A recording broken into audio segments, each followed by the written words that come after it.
अस्सलाम वालेकुम नाजरीन, प्रोग्राम दूसरा रुख में खुशामदीद। मैं हूं आपका मेज़बान नादिर गुरामानी। नाजरीन, आज वज़ारत ख़ारजा की जानिब से साबिक़ सेनेटर मुश्ताक अहमद ख़ान के हवाले से जो तफ़सीलात हैं वो शेयर की गई हैं। नायब वज़ीर आज़म ने इस हवाले से जो तस्दीक भी की है कि वो सिफारती जो अमला है उनके साथ हैं, और खैरियत के हवाले से भी जो तफ़सीलात हैं वो वज़ारत ख़ारजा की जानिब से शेयर की गई हैं।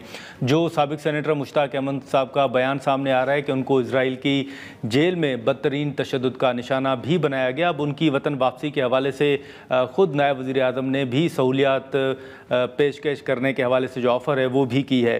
दूसरा, मुल्क के अंदर जो 26वीं आईनी तरमीम के हवाले से हमने देखा कि सुप्रीम कोर्ट के अंदर जो दरख्वास्तें जमा कराई गईं, अब उन पर कुछ माजी में एतराज़ात भी लगे। साबिक़ सेनेटर जो मुस्तफ़ा नवाज़ खोखर साहब हैं उनकी दरख्वास्त भी थी जिन पर एतराज़ लगा था। फिर खोखर साहब का बयान भी सामने आया कि वो दोबारा दरख्वास्त दायर करेंगे। फिर आगे जो पेशरफ्त हुई वो भी आपके सामने है।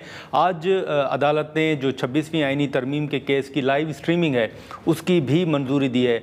इसी के साथ साथ जो मुल्क के अंदर दो बड़ी जमातें हैं, पाकिस्तान मुस्लिम लीग नून और पाकिस्तान पीपल्स पार्टी, उनके दरमियान शुरू होने वाली जो लफ्ज़ी जंग है वो ख़त्म नहीं हो सकी। आज भी हमने देखा कि पीपल्स पार्टी के रहनुमाओं ने प्रेस कॉन्फ्रेंस की और अपने तहफ़्फ़ुज़ात का इजहार किया। कल ना सिर्फ सेनेट बल्कि कौमी असम्बली से भी पीपल्स पार्टी ने वॉकआउट भी किया। अब जो सदर जरदारी ने रब्ता किया था वज़ीर दाखिला मोहसिन नकवी से, और अब ये ख़बरें सामने आ रही हैं कि उनको ज़िम्मेदारी सौंपी गई है कि वो ये मामला जो है इसका किसी तरह इस मामले को सेटल डाउन करें। अब ये भी ख़बरें आ रही हैं कि सदर जरदारी से मुलाकात के बाद मोहसिन नकवी साहब जो हैं वो प्राइम मिनिस्टर साहब से भी मुलाकात करेंगे।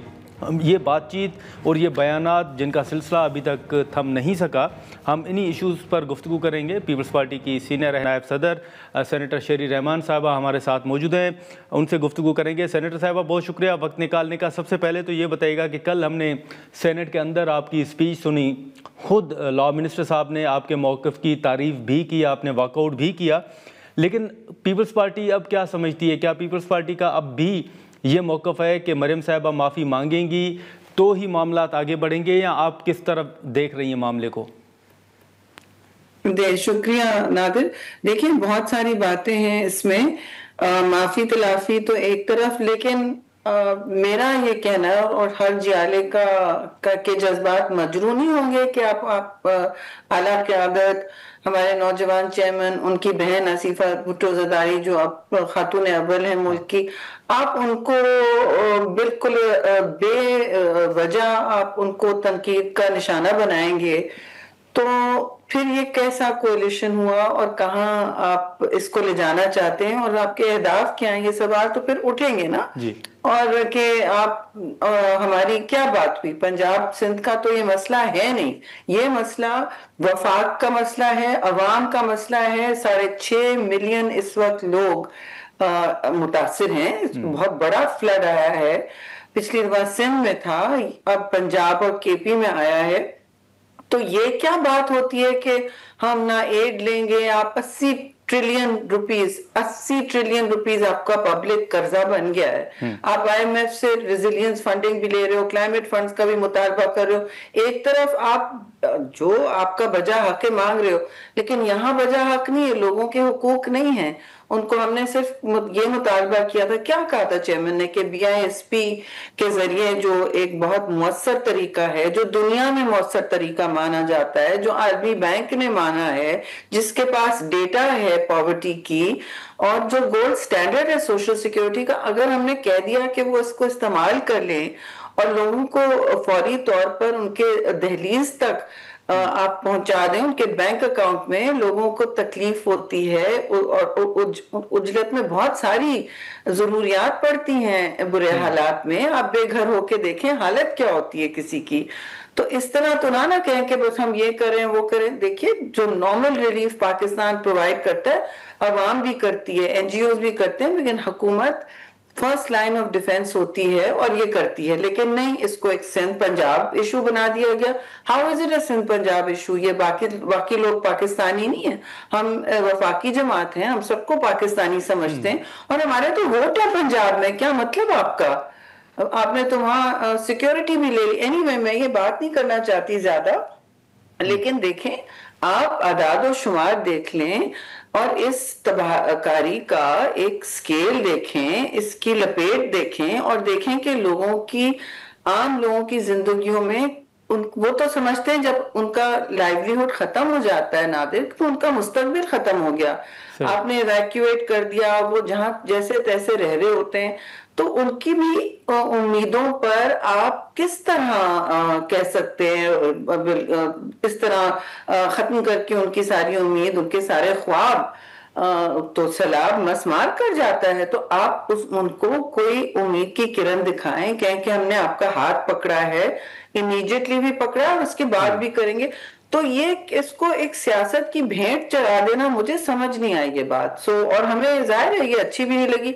फिर उसको डेली आपने एक सिंध पंजाब मसला बनाया हुआ, it's not a Sindh Punjab नहीं। लेकिन शेर-ए-मान साहब, अब तो आप नहीं समझती कि ये मामला आगे बढ़ चुका है और अब ना सिर्फ बिस्प बल्कि बिलावल साहब के ऊपर ये भी इल्ज़ाम लगाया जा रहा है कि वो जब वज़ीर ख़ारजा थे तो वो शहबाज शरीफ साहब की हुकूमत की जड़ें जो हैं वो खोखली करने के हवाले से एक साजिश कर रहे थे। इस तरह के इल्ज़ाम भी अब सामने आ रहे हैं।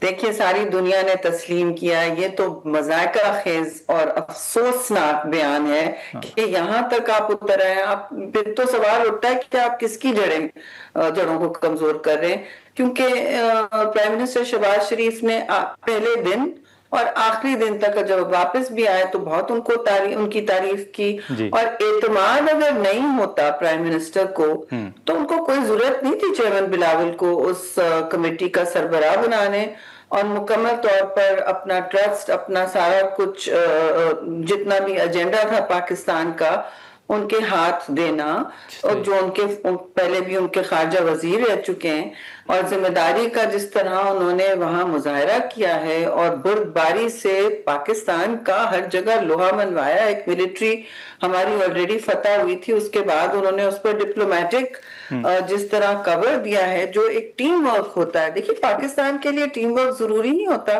अब आप उस सारे इत्तेहाद को तोड़ना चाहते हैं तो फिर मैंने तो कह दिया, नेशनल असेंबली ने एग्जैक्टली ये बात की है कि आप हमारी शमूलियत को कोalition बेंचेस पर बिल्कुल फॉर ग्रांटेड ना लें और ना सोचें कि आप जो चाहे करें, हम आके आपके लिए आपको मुस्तहकम करेंगे, आपके लिए बैसाखी बनेंगे। चलिए, आपको जरूरत नहीं है, मैं आपकी मर्जी, लेकिन सेनेट में मैं याद दिलाऊंगी कि हम सबसे बड़ी पार्टी हैं और वहां चलना बोलना बहुत मुश्किल हो जाएगा पीपल्स पार्टी की वाज़ेह सपोर्ट के बगैर। रेहमान साहबा, अब ये भी रिपोर्ट्स आ रही हैं कि जो मरियम साहिबा का मौक़िफ़ है, जो उनका पॉइंट है, नवाज शरीफ साहब उसको इंडोर्स कर रहे हैं।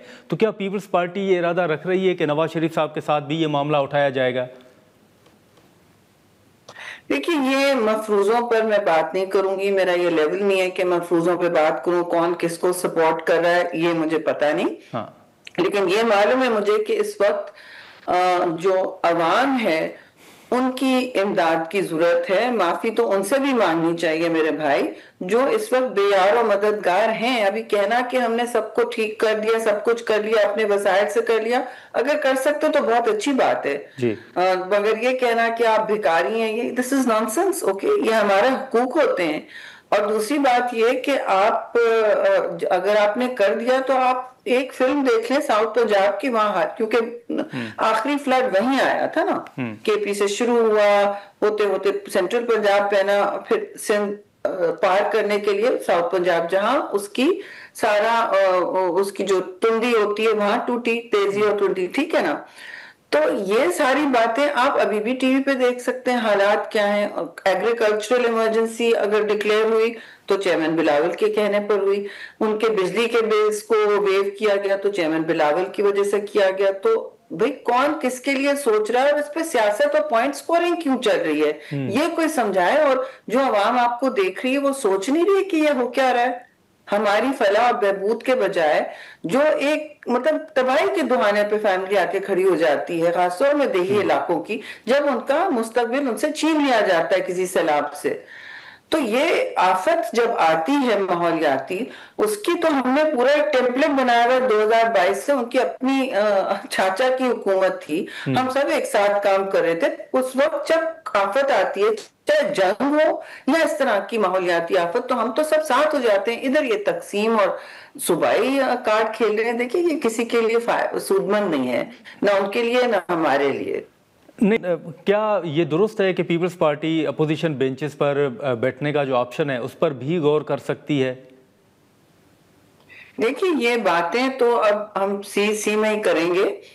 ये कोई छोटे फैसले नहीं है, हम गैर मुस्तहकम नहीं करना चाहते। मैंने तो कल भी कहा, ना कभी किसी ने, आप देखें चेयरमैन बिलावल जब मुल्तान पहुंचे और दूसरे अजला में गए हैं पंजाब में, तो उन्होंने तो मरियम बीबी की तारीफ की, ठीक है, कि जी कारकर्दगी उनकी मुअस्सर है शुरू में।